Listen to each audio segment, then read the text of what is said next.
الحمد للہ رب العالمین والصلاة والسلام علی سید المرسلین اما بعد فاعوذ باللہ من الشیطان الرجیم بسم اللہ الرحمن الرحیم الصلاة والسلام علیک یا رسول اللہ وعلی آلک واصحابک یا حبیب اللہ الصلاة والسلام علیک یا نبی اللہ وعلی آلک واصحابک یا نور اللہ۔ سرکار مدینہ راحت قلب و سینہ صلی اللہ تعالی علیہ وآلہ وسلم کا فرمان عالی شان ہے، جس نے میرے ساتھ محبت اور میری طرف شوق کی وجہ سے ہر دن صبح اور شام مجھ پر تین مرتبہ درود بھیجا، اللہ عز و جل کے ذمہ کرم پر حق ہے کہ اس کے اس دن اور اس رات کے گناہ معاف فرما دے۔ صلو علی الحبیب صلی اللہ تعالی علی محمد صلی اللہ علیہ وسلم۔ اللہ عز و جل ارشاد فرماتا ہے، بسم اللہ الرحمن الرحیم، من یشفع شفاعتا حسنتا یکن لہ نصیب منہا ومن یشفع شفاعتا سیئتا یکن لہ کفل منہا وکان اللہ علی کل شیء مقیتا۔ جو اچھی سفارش کرے اس کے لیے اس کا اجر ہے، اور جو بری سفارش کرے اس کے لیے اس میں سے حصہ ہے، اور اللہ ہر شے پر قادر ہے۔ اس آیت مبارکہ میں دو طرح کی سفارش کرنے کے بارے میں فرما دیا گیا۔ سفارش اچھی بھی ہو سکتی ہے، بری بھی ہو سکتی۔ ایک آدمی نوکری کا اہل ہے اور اس کو نوکری نہیں مل رہی تو اس کی سفارش کر دینا تاکہ اسے نوکری مل جائے، یہ اچھی سفارش۔ اور ایک آدمی نااہل ہے اور اس کی سفارش کرنا کہ اس کو نوکری دے دی جائے، یہ نااہل کی سفارش کرنا اور یہ غلط جو ہے وہ سفارش۔ دونوں کے بارے میں فرمایا کہ جس نے اچھی سفارش کی اسے اس کا اجر ملے گا،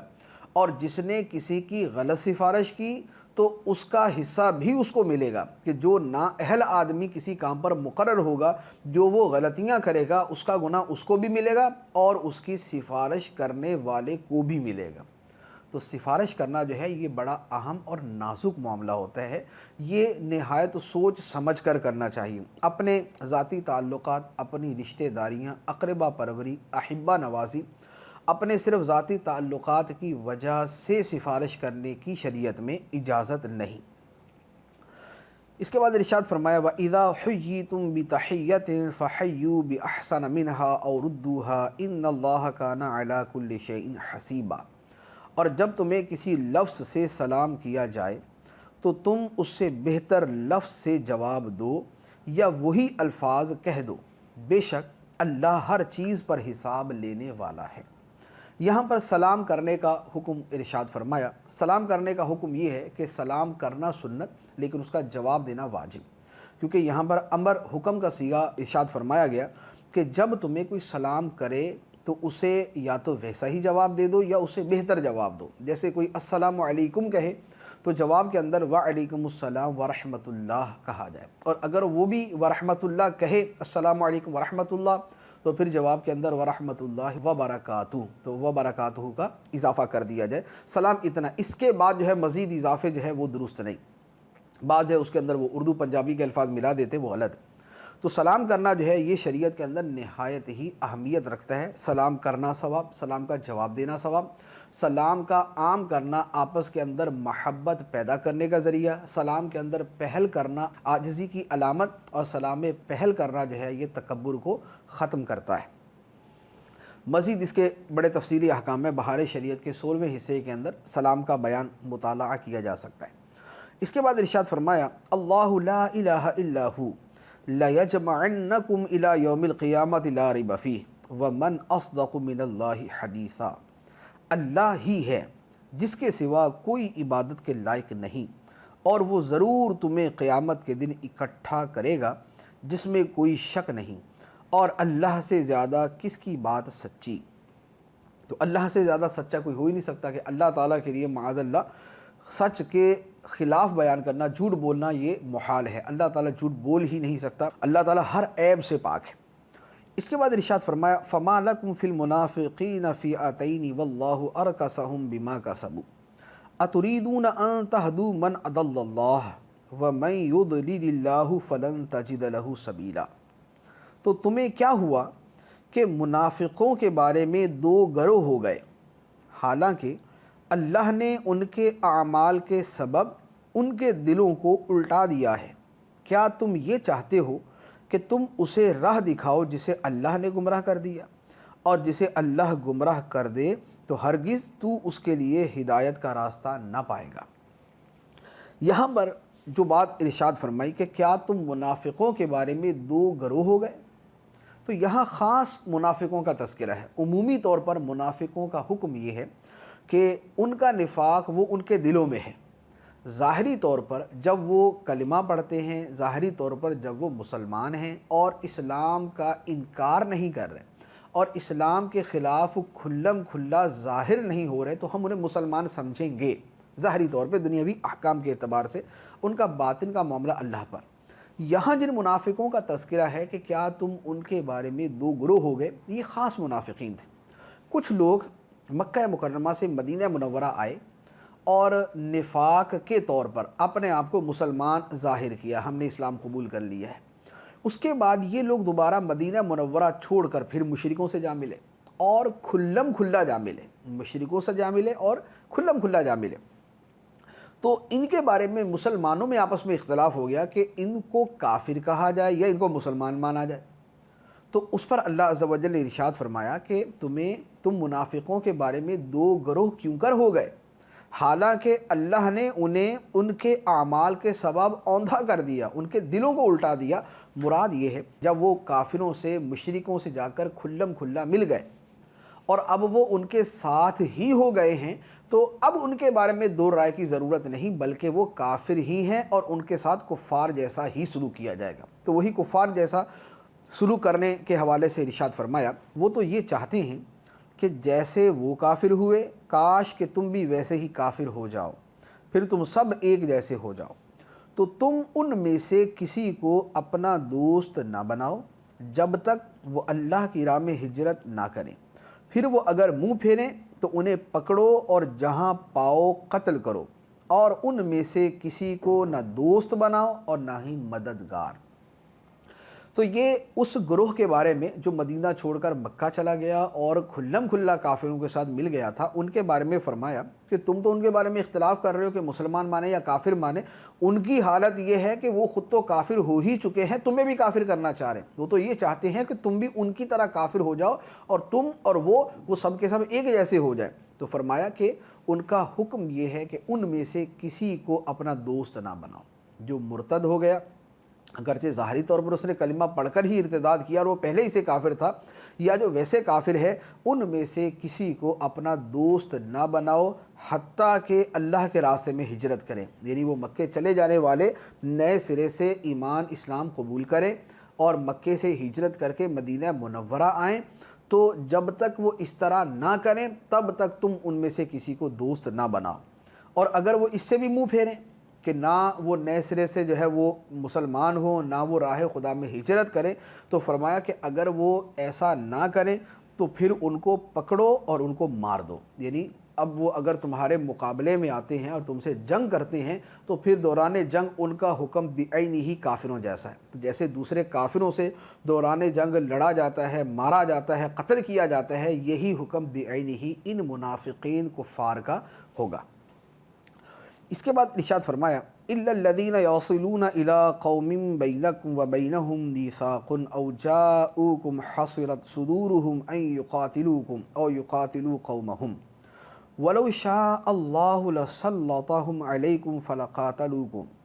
فإن اعتزلوكم فلم يقاتلوكم وألقوا إليكم السلام فما جعل الله لكم عليهم سبيلا۔ مگر ان لوگوں کو قتل نہ کرو جو ایسی قوم سے تعلق رکھتے ہوں کہ تمہارے اور ان کے درمیان امن کا معاہدہ ہو، یا تمہارے پاس اس حال میں آئیں کہ ان کے دل تم سے لڑائی کرنے سے تنگ آ چکے ہوں، یا تمہارے ساتھ مل کر اپنی قوم سے لڑیں، اور اگر اللہ چاہتا تو ضرور انہیں تم پر مسلط کر دیتا، تو بے شک وہ تم سے لڑتے، پھر اگر وہ تم سے دور رہیں اور نہ لڑیں اور تمہاری طرف صلح کا پیغام بھیجیں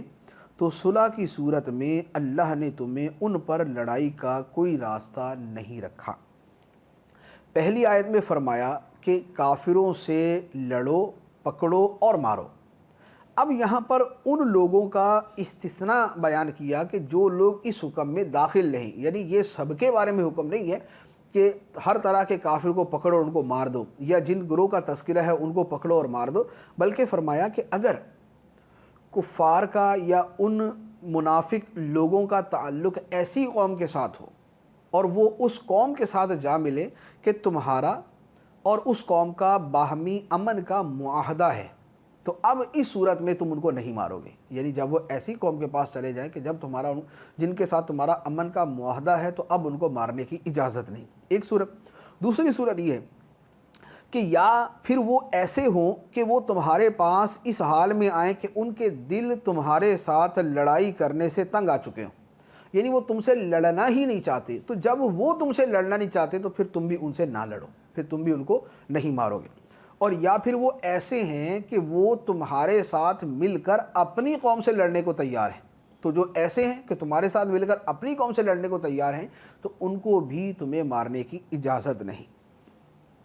تو لہذا جب یہ لوگ تمہارے ساتھ لڑائی نہ کریں، تمہارے ساتھ صلح کرنا چاہیں، تو جب صلح ہو جائے تو ان کے ساتھ اب لڑنے کی اجازت نہیں ہے۔ اس کے بعد فرمایا سَتَجِدُونَ آخَرِينَ يُرِيدُونَ أَن يَأْمَنُوكُمْ وَيَأْمَنُوا قَوْمَهُمْ كُلَّمَا رُدُّوا إِلَى الْفِتْنَةِ أُرْكِسُوا فِيهَا فَإِن لَّمْ يَعْتَزِلُوكُمْ وَيُلْقُوا إِلَيْكُمُ السَّلَامَ وَيَكُفُّوا أَيْدِيَهُمْ فَخُذُوهُمْ وَاقْتُلُوهُمْ حَيْثُ ثَقِفْتُمُوهُمْ وَأُولَٰئِكُمْ جَعَلْنَا لَكُمْ عَلَيْهِمْ سُلْطَانًا مُّبِينًا۔ ان قریب تم کچھ دوسروں کو پاؤ گے جو چاہتے ہیں کہ وہ تم سے بھی امن میں رہیں اور اپنی قوم سے بھی امن میں رہیں، لیکن جب کبھی انہیں فتنے کی طرف پھیرا جاتا ہے تو اس میں اوندھے جا پڑتے ہیں۔ پھر اگر وہ تم سے کنارہ کشی نہ کریں اور تمہارے ساتھ صلح نہ کریں اور اپنے ہاتھ تم سے لڑنے سے نہ روکیں تو تم انہیں پکڑ لو اور جہاں پاؤ انہیں قتل کر دو، اور یہی وہ لوگ ہیں جن کے خلاف ہم نے تمہیں کھلا اختیار دیا ہے۔ یہاں پر ایک دوسری قوم کا تذکرہ ہے، وہ کیا ہے؟ مدینہ طیبہ میں اسد اور غطفان دو قبیلوں کے لوگ ریاکاری کے طور پر کلمہ پڑھتے اور اپنے آپ کو مسلمان ظاہر کرتے، اور جب وہ اپنی قوم کے پاس جاتے تو ان کی قوم والے کہتے کہ تم کس چیز پر ایمان لائے، تو یہ آگے سے معاذ اللہ کہتے کہ بندروں اور بچھوؤں پر، یعنی اسلام کا مذاق اڑاتے۔ تو اب ان کا مسلمانوں کے پاس آ کر کہنا کہ ہم مسلمان ہو چکے تمہارے ساتھ ہیں، اپنی قوم میں جا کے کھلم کھلا اظہار کفر کرنا، تو یہ بتاتا کہ یہ ان کے ساتھ ہیں۔ تو فرمایا کہ یہ وہ لوگ ہیں جو یہ چاہتے ہیں کہ اپنی قوم سے بھی بنا کے رکھیں، تمہارے ساتھ بھی بنا کے رکھیں۔ تو فرمایا کہ یہ لوگ جب انہیں کبھی میدان جنگ کی طرف بلایا جاتا ہے تو یہ کافروں کے ساتھ مل کر آتے ہیں اور یہ ان کے ساتھ مل کر تم سے لڑائی کرتے ہیں۔ تو فرمایا کہ ایسے لوگوں کو امن کی کوئی صورت نہیں، ایسے لوگوں کا حکم یہ ہے کہ جب وہ تم سے منہ نہیں پھیر رہے، جب وہ تمہارے ساتھ صلح نہیں کر رہے، جب وہ تم سے اپنے ہاتھ نہیں روک رہے بلکہ تم سے لڑائی کرتے ہیں، تو فرمایا کہ ان کا بھی حکم بھی عین ہی عام کافروں جیسا ہے کہ ان کو بھی پکڑو اور میدان جنگ کے اندر جہاں پاؤ ان کو قتل کر دو۔ تو یہ ان لوگوں کے لیے بھی چھوٹ کی اور رخصت کی کوئی صورت نہیں۔ یہاں پر ایک چیز عرض کروں، پچھلی آیت کے اندر جو فرمایا گیا تھا کہ جب کچھ لوگ صلح کریں تو جو صلح کے لیے آئیں اب ان سے لڑنے کی اجازت نہیں ہے، تو اس کے بارے میں مفسرین کرام نے ارشاد فرمایا کہ یہ آیت منسوخ ہے۔ یعنی پہلے حکم یہ تھا کہ جب کفار صلح کے لیے جو ہے صلح کی آفر کریں تو اب ان کی صلح کو قبول کیا جائے گا اور ان سے نہیں لڑا جائے گا۔ بعد میں یہ حکم منسوخ ہو گیا اور اب سلطان اسلام کی، حاکم اسلام کی مرضی ہے، چاہے تو صلح قبول کرے چاہے تو صلح قبول نہ کرے۔ صلح قبول کر لے گا تو پھر یہ حکم ہوگا کہ اب ان سے لڑنے کی اجازت نہیں، اور اگر وہ صلح ہی قبول نہیں کرتا تو پھر لڑنے کی اجازت موجود ہے۔ اس کے بعد ارشاد فرمایا اور کسی مسلمان کے لیے جائز نہیں ہے کہ کسی مسلمان کو قتل کرے مگر یہ کہ غلطی سے ہو جائے، اور جو کسی مسلمان کو غلطی سے قتل کر دے تو ایک مسلمان غلام کو آزاد کرنا اور دیت دینا لازم ہے، جو مقتول کے گھر والوں کے حوالے کی جائے گی سوائے اس کے کہ مقتول کے گھر والے معاف کر دیں۔ پھر اگر وہ مقتول تمہاری دشمن قوم سے ہو اور وہ مقتول خود مسلمان ہو تو صرف ایک مسلمان غلام کا آزاد کرنا لازم ہے، اور اگر وہ مقتول اس قوم میں سے ہو کہ تمہارے اور ان کے درمیان معاہدہ ہو تو اس کے گھر والوں کے حوالے دیت کی جائے اور ایک مسلمان غلام یا لونڈی کو آزاد کیا جائے۔ پھر جسے غلام نہ ملے تو وہ 2 مہینے کے مسلسل روزے رکھے، یہ اللہ کی بارگاہ میں اس کی توبہ ہے اور اللہ جاننے والا حکمت والا ہے۔ اس آیت مبارکہ کے اندر اس کا ایک خاص شان نزول ہے۔ اس میں جو بنیادی حکم ہے وہ یہ ہے کہ کسی مسلمان کے لیے جائز نہیں کہ وہ کسی مسلمان کو قتل کرے۔ اب اس کی آگے پھر 3 صورتیں بیان کی۔ پہلی صورت یہ بیان کی کہ خطأً کسی سے قتل ہو جائے، یعنی غلطی سے کسی سے قتل ہو جائے۔ غلطی سے کیا مراد ہے؟ مثال کے طور پہ ایک آدمی جنگل میں گیا اور وہ شکار کر رہا تھا، اب اس نے اپنی طرف سے شکار کو تیر مارا یا اس نے شکار کے اوپر جو ہے وہ گولی چلائی، وہ غلطی سے جا کر کسی مسلمان کو لگ گئی اور وہ مر گیا، تو یہ ہے غلطی سے مارا جانا۔ اور بھی صورتیں اس کی ہو سکتی ہیں۔ تو ایک صورت یہ ہے کہ غلطی سے کسی مسلمان کو مار دیا، اس صورت میں حکم یہ ہے کہ اس مسلمان کی دیت، جو اس کا خون بہا ہے، دیت ہے، وہ اس کے گھر والوں کے حوالے کی جائے گی اور ایک مسلمان غلام یا باندی کو آزاد کیا جائے گا۔ دیت حوالے کی جائے گی اور ایک غلام یا باندی کو آزاد کیا جائے گا۔ ہاں یہ ہے کہ دیت جو مقتول کے اہل خانہ اگر معاف کر دے تو وہ جدا صورت ہے۔ ایک صورت، دوسری صورت یہ ہے کہ ایک آدمی نے کسی مسلمان کو غلطی سے مار دیا اور اس مسلمان کا تعلق جو ہے وہ دشمن قوم کے ساتھ ہے، یعنی جس قوم کا وہ فرد ہے وہ قوم ہماری دشمن ہے، کافر ہے، لیکن جو بندہ مر گیا وہ مسلمان ہے۔ تو اب اس صورت میں ارشاد فرمایا کہ اب اس صورت میں دیت تو نہیں، البتہ ایک مسلمان غلام کو آزاد کرنا لازم ہوگا، ایک مسلمان غلام کو آزاد کرنا لازم ہوگا۔ تیسری صورت یہ ہے کہ کسی ایسی قوم کے کسی فرد کو مار دیا جس قوم سے معاہدہ چل رہا ہے، پہلے وہ تھا جس سے دشمنی چل رہی تھی، دوسری قوم وہ ہے جس سے کوئی امن کا معاہدہ تھا۔ اگر جس قوم سے امن کا معاہدہ تھا اس کا کوئی فرد اگر غلطی سے قتل ہو گیا تو اس صورت میں بھی ایک غلام کو آزاد کرنا ہوگا، مسلمان غلام یا باندی کو، اور اس کے گھر والوں کو دیت دینا ہوگی۔ اب یہ صورت کہ غلام ہی نہ ملے، جیسے ہمارے زمانے کے اندر غلام تو پائے نہیں جاتے، اب اگر کسی کا قتل ہو جائے تو کیا کیا جائے؟ تو فرمایا کہ اب حکم یہ ہے جب غلام نہ ملے، یا تو پیسے نہیں ہے کہ غلام خریدا جا سکے،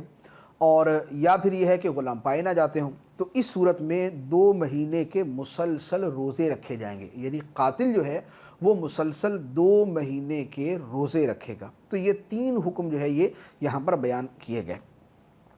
اس کے بعد ارشاد فرمایا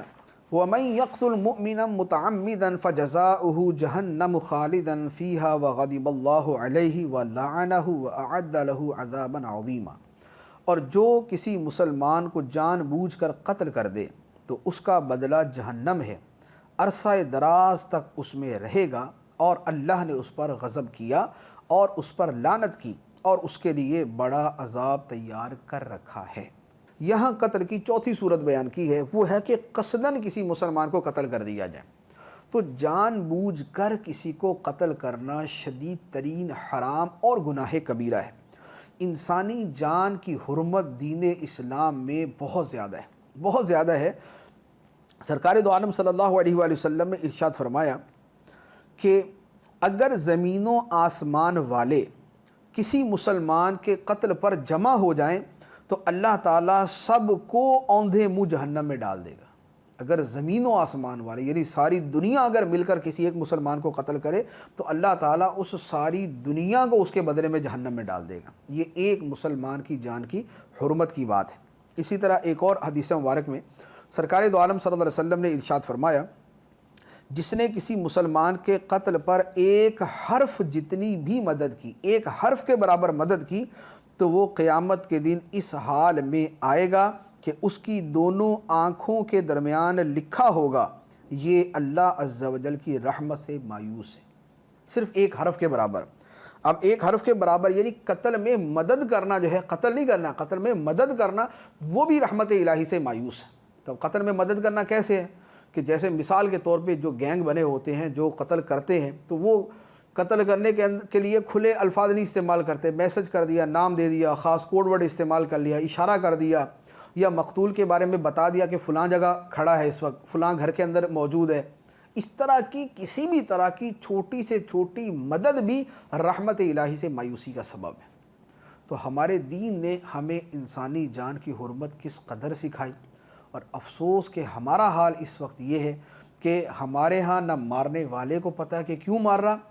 اور نہ مرنے والے کو پتہ ہے کہ اس کو کیوں مارا جا رہا ہے، اس کو کیوں قتل کر دیا گیا۔ وہ بیچارہ راہ چلتا جو ہے وہ لوگوں کی گولیوں کا نشانہ بن جاتا ہے، وہ راہ چلتا جو ہے وہ بیچارہ موت کے گھاٹ اتر جاتا ہے۔ تو یہ انسانی جان کو اس قدر ارزاں کر دینا جو ہے یہ اللہ عز و جل کے غضب کو آواز دینے کے مترادف ہے۔ اللہ تعالیٰ نے فرمایا کہ جو مسلمان کو جان بوجھ کے قتل کرتا ہے اس کی جزا جہنم ہے، وہ اللہ کے غضب کا مستحق ہے، وہ اللہ کی بارگاہ میں ملعون ہے، اللہ کی اس پر لعنت ہے، اور اللہ تعالیٰ نے اس کے لیے بہت بڑا عذاب تیار کر رکھا ہے۔ یعنی یہ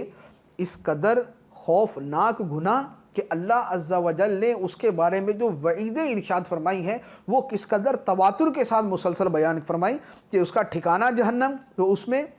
عرصہ دراز تک رہے گا، وہ غضب الہی کا مستحق، وہ لعنت الہی کا مستحق، اور وہ عذاب عظیم کا مستحق ہے۔ تو ہمیں جو ہے وہ اس حوالے سے اپنے کردار پر، اپنے معاشرے کے کردار پر غور کرنا چاہیے کہ ہم کس راہ پر چل رہے ہیں۔ آیت میں فرمایا گیا کہ جو جان بوجھ کر قتل کرے گا وہ جہنم میں ہمیشہ رہے گا۔ اب مسلمان کو قتل کرنا گناہ کبیرہ ہے، کفر نہیں، جب تک کہ اس کو حلال نہ سمجھے۔ تو اب جو بھی مسلمان ہے وہ بہرحال بالآخر جو ہے وہ جہنم سے چھٹکارا پا ہی لے گا، اگرچہ وہ ہزاروں سال جو ہے وہ جہنم میں جلتا رہے۔ تو یہاں جو فرمایا کہ مسلمان کو جان بوجھ کر قتل کرنے والا ہمیشہ جہنم میں رہے گا، اس کا کیا مطلب؟ علماء کرام نے اس کے دو مفہوم بیان کیے۔ ایک تو یہ بیان فرمایا کہ اگر مسلمان کے قتل کو حلال سمجھ کر کیا، حلال سمجھ کر کیا تو پھر چونکہ اس نے ایک قطعی حرام کو حلال سمجھا تو یہ کافر ہو گیا، اب چونکہ کافر ہو گیا لہذا ہمیشہ جہنم میں رہے گا۔ دوسرا معنی یہ بیان کیا کہ خالدن کے دو معنی ہیں، ایک ہے ہمیشہ اور ایک اس کا معنی ہوتا ہے عرصہ دراز۔ یہاں آیت کے اندر عرصہ دراز کے معنی میں ہے، یعنی جو کسی مسلمان کو جان بوجھ کر قتل کرے وہ عرصہ دراز تک جہنم میں رہے گا۔ تو یہاں پر یہ لفظ عرصہ دراز کے معنی میں۔ مزید ارشاد فرمایا یا ایھا الذین آمنوا اذا ضربتم فی سبیل اللہ فتبینوا ولا تقولوا لمن القی الیکم السلام لست مؤمنا تبتغون عرض الحیاۃ الدنیا فعند اللہ مغانم کثیرہ کذالک کنتم من قبل فمن اللہ علیکم فتبینوا ان اللہ کان بما تعملون خبیرا۔ اے ایمان والو، جب تم اللہ کے راستے میں چلو تو خوب تحقیق کر لیا کرو، اور جو تمہیں سلام کرے اسے یہ نہ کہو کہ تم مسلمان نہیں، تم دنیاوی زندگی کا سامان چاہتے ہو، پس اللہ کے پاس بہت سے غنیمت کے مال ہیں، پہلے تم بھی ایسے ہی تھے تو اللہ نے تم پر احسان کیا، اور تو خوب تحقیق کر لیا کرو، بے شک اللہ تمہارے اعمال سے خبردار ہے۔ اس آیت مبارکہ کا شان نزول اس طرح ہے کہ مرداس بن نہیک ایک مسلمان آدمی تھے، فدق علاقے کا نام ہے، یہ اس فدق علاقے میں رہا کرتے تھے۔ مسلمان جو ہے وہ اس قوم کے ساتھ جنگ کرنے کے لیے آئے، اور اس قوم کے بارے میں مشہور یہ تھا کہ اس قوم میں کوئی بھی مسلمان نہیں ہوا۔ جب مسلمان جو ہے اس علاقے میں پہنچے تو اس علاقے کے لوگ بھاگ گئے۔ یہ مرداس بن نہیک کیونکہ یہ مسلمان تھے تو انہوں نے کہا کہ مسلمان مجھے کیوں کچھ کہیں گے، یہ علاقے میں ٹھہرے رہے۔ اب جب مسلمان لشکر سے آمنا سامنا ہوا تو انہوں نے بلند آواز سے کلمہ طیبہ پڑھا، لا الہ الا اللہ محمد الرسول اللہ، اور ساتھ ہی انہوں نے السلام علیکم کہا۔ اب مسلمانوں نے یہ سمجھا کہ اس قبیلے میں تو کوئی مسلمان ہے ہی نہیں، لہذا یہ جو کلمہ پڑھ کر ہمیں سلام کر رہا ہے یہ ہمیں دھوکہ دے رہا ہے۔ تو یہ سمجھ کر حضرت اسامہ بن زید رضی اللہ تعالی عنہما نے ان کو قتل کر دیا۔ جب یہ معاملہ سرکار دو عالم صلی اللہ علیہ وسلم کی بارگاہ میں پہنچا تو اب واضح ہوا کہ یہ تو واقعی مسلمان تھے اور ان کو قتل جو ہے وہ غلط کر دیا گیا۔ تو اس پر نبی کریم صلی اللہ تعالی علیہ وآلہ وسلم کو انتہائی رنج ہوا، اور آپ کو انتہائی دکھ ہوا، اور آپ نے حضرت اسامہ بن زید رضی اللہ تعالی عنہما کو ارشاد فرمایا کہ تم نے اس کے سامان کے سبب اس کو قتل کر دیا۔ پھر یہ آیت مبارکہ نازل ہوئی اور حضرت اسامہ کو حکم دیا گیا کہ مقتول کا جتنا مال وغیرہ لیا گیا ہے وہ اس کے اہل خانہ کو لوٹا دیا جائے۔ تو یہاں یہ فرمایا گیا کہ جب تم راہ خدا میں جنگ کے لیے نکلو تو خوب تحقیق کر لو، یہ نہ ہو کہ تمہارے سامنے کوئی آدمی آ کر تمہیں سلام کرے، کلمہ طیبہ تمہارے سامنے پڑھے، اپنے اسلام کا اظہار کرے اور تم جو ہے اس کو مار دو۔ جب تم مسلمان ہوئے تو تم نے بھی تو کلمہ ہی پڑھا تھا، کلمہ پڑھنے سے پہلے تم بھی کافر تھے، کلمہ تم نے پڑھا تو مسلمان ہو گئے، تمہیں مسلمان سمجھا گیا، تمہارے جان مال کی جو ہے وہ حفاظت کی گئی۔ تو جب تمہارے ساتھ یہ کیا گیا، اب یہی جب کوئی دوسرا کرتا ہے تو تم نے اس کو کیوں مار دیا؟ تو فرمایا کہ کذالک کنتم من قبل، تم بھی پہلے ایسے ہی تھے، فمن اللہ علیکم، تو پھر اللہ نے تم پر احسان کیا کہ تم مسلمان ہو گئے۔ تو فرمایا فتبینوا، لہذا تم تحقیق کر لیا کرو۔ تحقیق کے بغیر جو ہے وہ یوں صرف اپنے ایک گمان کے اوپر کسی کو مار دینا، اس کی ہرگز اجازت نہیں۔ لیکن اس آیت سے بہت سارے شبہات بھی جو ہے وہ لوگ اپنے ذہنوں میں پال لیتے ہیں۔ خلاصہ کلام جو ہے وہ میں عرض کر دیتا ہوں۔ خلاصہ کلام یہ ہے کہ جس شخص میں مسلمان ہونے کی کوئی علامت پائی جائے اور کفر کی کوئی نشانی نہ ہو، مسلمان ہونے کی علامت ہے اور کفر کی کوئی علامت نہیں ہے، تو فرمایا اسے کافر نہ کہو، اسے کافر نہ سمجھو۔ اس آیت کا مقصود یہ ہے، یہ مطلب نہیں ہے کہ جو سلام کرے وہ مسلمان ہے اگرچہ ہزاروں کفر کرے، یعنی یہ نہیں ہے کہ ایک آدمی کھلم کھلا مرتد ہو گیا اور وہ کافر ہے، صرف ہمیں سلام کر دے تو ہم سمجھے کہ مسلمان ہے، نہیں، یہ نہیں ہے، بلکہ یہ ہے کہ کفر کی کوئی علامت نہ پائی جائے اور اسلام کی علامت پائی جائے، تو اس صورت میں ہم اس کو مسلمان سمجھیں گے۔ لا يستوي القاعدون من المؤمنين غير أولي الضرر والمجاهدون في سبيل الله بأموالهم وأنفسهم فضل الله المجاهدين بأموالهم وأنفسهم على القاعدين درجة وكلا وعد الله الحسنى وفضل الله المجاهدين على القاعدين أجرا عظيما۔ عذر والوں کے علاوہ جو مسلمان جہاد سے بیٹھے رہے، وہ اور اللہ کی راہ میں اپنے مالوں اور اپنی جانوں کے ساتھ جہاد کرنے والے برابر نہیں۔ اپنی جانوں اور مالوں کے ساتھ جہاد کرنے والوں کو بیٹھے رہنے والوں پر اللہ نے درجے کے اعتبار سے فضیلت عطا فرمائی ہے، اور اللہ نے سب سے بھلائی کا وعدہ فرمایا ہے، اور اللہ نے جہاد کرنے والوں کو بیٹھ رہنے والوں پر بہت بڑے اجر کی فضیلت عطا فرمائی ہے۔ یہ آیت مبارکہ ان لوگوں کے بارے میں نازل ہوئی کہ جب جہاد کا حکم دیا گیا تو صحابہ کرام کی جو بڑی تعداد ہے یہ گئی، لیکن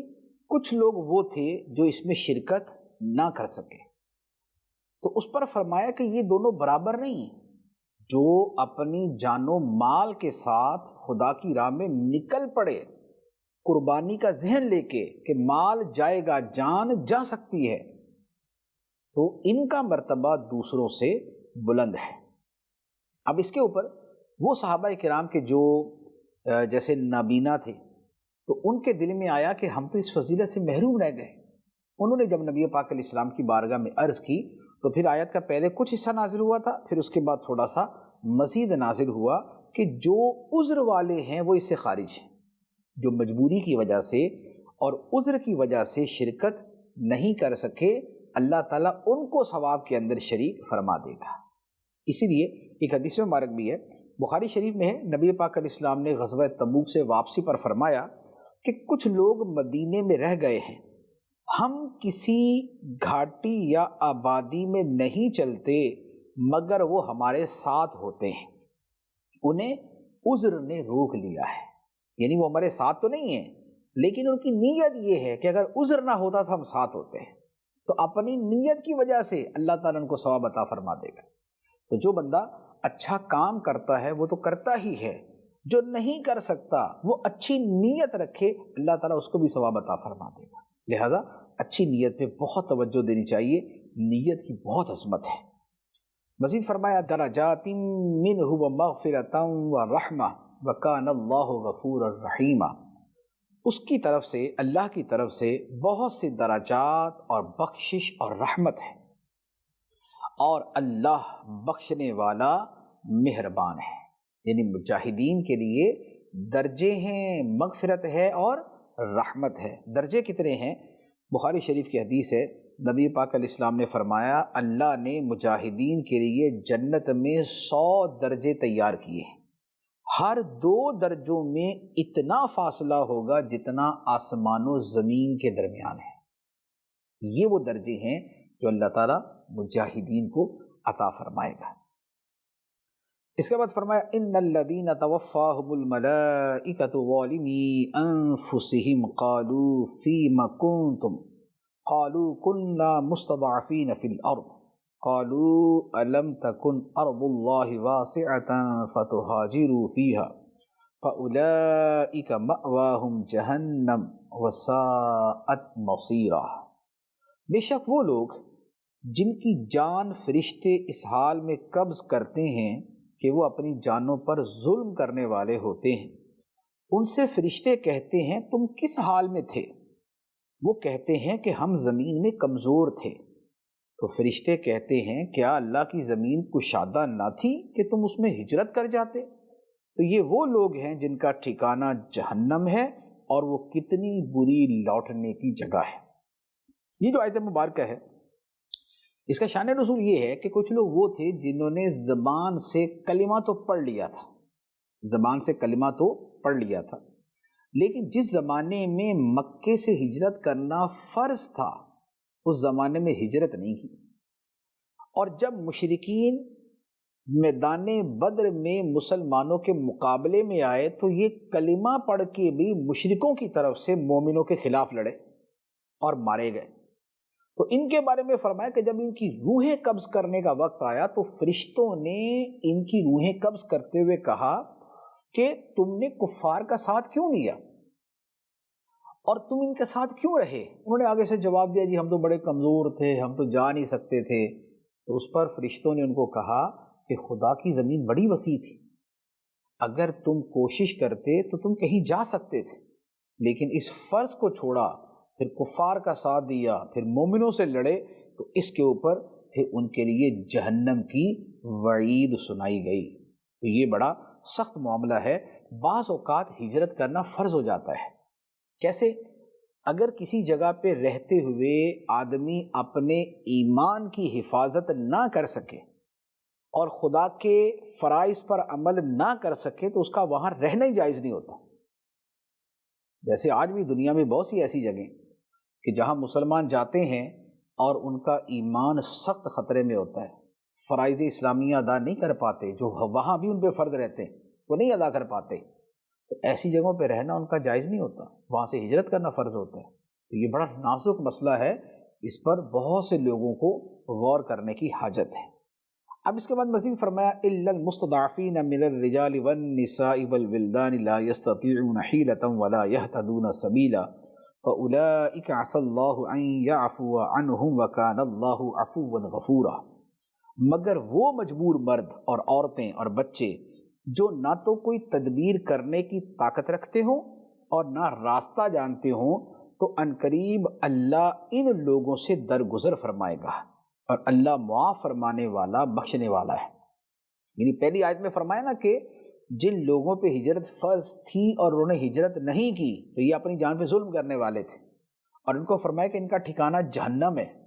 لیکن اس کے ساتھ فرما دیا کہ ہاں وہ کمزور مرد، عورتیں، بچے کہ جن میں بیچاروں میں جانے کی طاقت ہی نہیں تھی، وہ جا ہی نہیں سکتے تھے، جن کو راستے کا بھی پتہ نہیں تھا، تو پھر خدا بندے کی طاقت سے زیادہ تو حکم نہیں دیتا۔ تو اب جن کو پتہ ہی نہیں، جو سفر ہی نہیں کر سکتے، تو وہ بہرحال اس سے مستثنی ہے، خدا ان کو بخش دے گا، خدا معاف کرنے والا بخشنے والا ہے۔ اب اس کے بعد فرمایا وَمَن يُهَاجِرْ فِي سَبِيلِ اللَّهِ يَجِدْ فِي الْأَرْضِ مُرَاغَمًا كَثِيرًا وَسْعَةً وَمَن يَخْرُجْ مِن بَيْتِهِ مُهَاجِرًا إِلَى اللَّهِ وَرَسُولِهِ ثُمَّ يُدْرِكُهُ الْمَوْتُ فَقَدْ وَقَعَ أَجْرُهُ عَلَى اللَّهِ وَكَانَ اللَّهُ غَفُورًا رَحِيمًا۔ اور جو اللہ کی راہ میں ہجرت کرے تو وہ زمین میں بہت جگہ اور گنجائش پائے گا، اور جو اپنے گھر سے اللہ و رسول کی طرف ہجرت کرتے ہوئے نکلا پھر اسے موت نے آ لیا تو اس کا ثواب اللہ کے ذمہ پر ہوگا، اور اللہ بخشنے والا مہربان ہے۔ فرمایا کہ جو اللہ کی راہ میں ہجرت کرے گا تو خدا اسے بڑی کشادگی دے گا، خدا کی راہ میں نکلے سے ہی اللہ تعالیٰ اس کے لیے جگہ بنا دیتا ہے، اس کے لیے راستے بنا دیتا ہے۔ اچھا، پھر اسی طرح یہاں پر ایک واقعہ ہوا کہ جب یہ آیت نازل ہوئی ہجرت کے بارے میں تو ایک صحابی تھے حضرت جندہ بن زمرہ رضی اللہ تعالیٰ عنہ، انہوں نے جب سنا تو انہوں نے کہا کہ بھئی میں تو ہجرت کروں گا ہی کروں گا، کیونکہ خدا کا حکم، میرے پاس مال ہے، میں تو جا ہی سکتا ہوں۔ تو انہوں نے اپنے بچوں کو کہا کہ مجھے جیسے تیسے بس مکے سے نکالو، میں نے ہجرت کرنی، خدا کا حکم ہے۔ تو ان کو چارپائی کے اوپر جو ہے نا وہ مکے سے باہر لے جایا گیا۔ ابھی یہ بیچارے مکے سے تھوڑا سا باہر کے مقام تنعیم جہاں پر مسجد عائشہ ہے آج کل، وہاں پہنچے تھے، فوت ہو گئے۔ تو اس پہ لوگوں کو جو مسلمان تھے ان کو افسوس ہوا کہ ہائے ہائے یار ہجرت کرنے کے لیے لیکن کر نہیں سکے، اور کفار مذاق اڑانے لگے کہ لو جی دیکھ لو بڑے شوق سے نکلے تھے جاؤں گا، باہر جاتے مر گئے، ہجرت ہوئی نہیں۔ تو اس پہ اللہ تعالیٰ نے یہ آیت مبارکہ نازل فرمائی کہ جو اپنے گھر سے ہجرت کی نیت سے نکل پڑا، اللہ کی طرف، اللہ کے رسول کی طرف نکل پڑا، پھر راستے میں موت آ گئی تو اگرچہ ہجرت پوری نہ ہو سکی لیکن اس کا اجر خدا کے ذمہ کرم پہ ہو گیا، اللہ تعالیٰ اسے ثواب دے ہی دے گا۔ اور یہ جو خدا کی راہ میں نکلا اور چلا گیا دنیا سے، اس کے لیے تو کیا کیا اجر ہوتا ہے، سبحان اللہ سبحان اللہ، اس کے لیے اتنا اجر ہے۔ حدیث مبارک کے اندر ہے، نبی پاک صلی اللہ علیہ وسلم نے فرمایا کہ جسے علم حاصل کرتے موت آ گئی، وہ اللہ سے اس حال میں ملے گا کہ اس کے اور نبیوں کے درمیان صرف درجہ نبوت کا فرق ہوگا۔ اور ایک اور حدیث مبارک میں ہے کہ جو حج کے لیے نکلا اور مر گیا، جیسے بعض لوگ ہوتے ہیں نا حج کے لیے جاتے فوت ہو جاتے ہیں، فرمایا جو حج کے لیے نکلا اور مر گیا قیامت تک اس کے لیے حج کرنے والے کا ثواب لکھا جاتا رہے گا، اور جو عمرے کے لیے نکلا اور مر گیا تو قیامت تک اس کے لیے عمرے کا ثواب لکھا جاتا رہے گا۔ تو یہ راہ خدا میں نکلنے کی فضیلت ہے۔ اللہ عز و جل اپنے پیارے حبیب صلی اللہ تعالیٰ علیہ وآلہ وسلم کے صدقے ہمیں یہ فضائل عطا فرمائے، آمین، بجاہ النبی الامین صلی اللہ تعالیٰ علیہ وسلم۔